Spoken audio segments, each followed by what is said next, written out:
கோர்ட்டுக்கே போகல சார், எப்படி இது டைவர்ஸ் வாங்கினாங்கன்னே தெரியல சார் அப்படின்னு ஒருத்தர் கேட்குறாரு. நான் கேட்டேன், ஏதாவது நோட்டீஸ் ஏதாவது வந்தான்னு கேட்டேன்.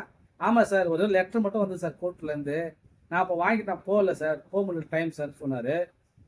அந்த கோர்ட்லேருந்து கோர்ட் நோட்டீஸோ இல்லை ஏதாவது போஸ்ட்டோ சம்மனோ எது வந்தாலும் வாங்கி கண்டிப்பாக பார்க்கணும்.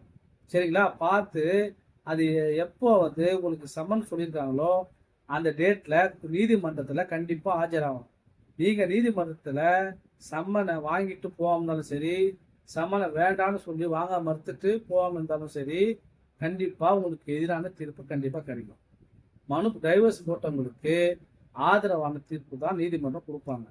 நீங்கள் நோட்டீஸை வாங்காமல் மறுத்ததுனாலும் இல்லை வாங்கிட்டு வராமல் இருக்கிறனால கோர்ட்டு வந்து நீங்கள் கோர்ட்டை அவமதிக்கிறீங்கன்னு சொல்லி உங்களுக்கு எதிரான தீர்ப்பு கொடுப்பாங்க.